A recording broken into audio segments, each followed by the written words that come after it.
Eduardo Saverin was never the loud one in the room. He was careful, measured, the kind of person who believed that if something was worth building, it was worth protecting. He believed in structure, in agreements, in doing things the right way, even when no one was watching. At Harvard, he met Mark Zuckerberg. Mark was different, obsessed, restless, always thinking several steps ahead, not about people, but about systems.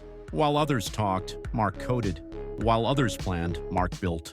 At first, their differences worked. Late nights turned into ideas. Ideas turned into a simple platform meant only for students. It was small, fragile, easy to dismiss. But Eduardo saw something others did not. He saw potential, and more importantly, he saw responsibility. He put his own money into it. Not a pitch deck, not outside capital. His own savings. He handled the early business details, accounts, structure, how this thing might eventually survive in the real world. He believed that trust mattered more than speed. Mark focused on the product, growth, expansion. He wanted it everywhere, as fast as possible. In those early days, it felt equal, not just on paper, but in spirit. Two friends building something together, one coding, one protecting the foundation underneath it. As Facebook grew, the atmosphere changed quietly. The messages became shorter. Meetings happened without Eduardo.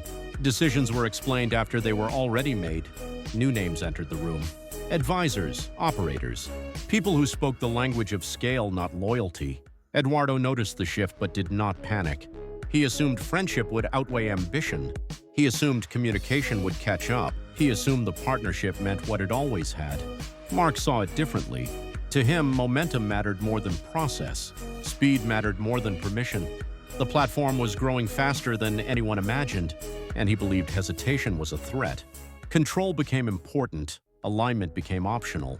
What Mark did not say out loud was that Facebook no longer felt like a shared project.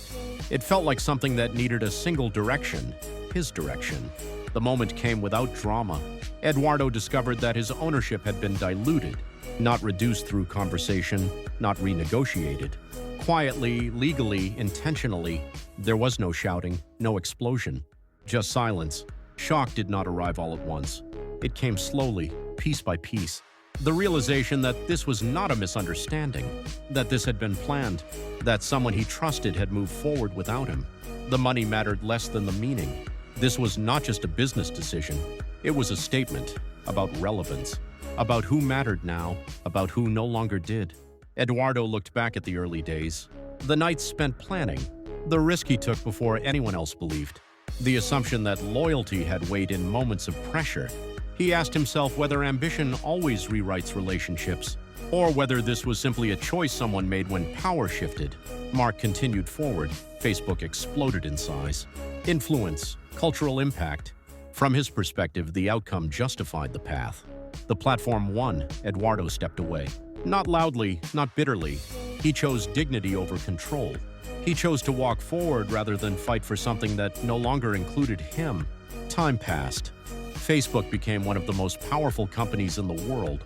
Eduardo became extraordinarily successful in his own right. Financially, both men won, but the friendship never returned.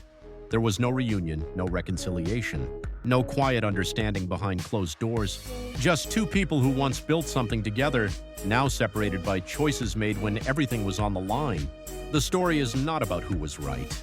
It is about how trust erodes without conversation, how ambition sharpens priorities, and how some losses never show up on balance sheets, even when everyone walks away wealthy. Because not everything broken by success can be bought back later.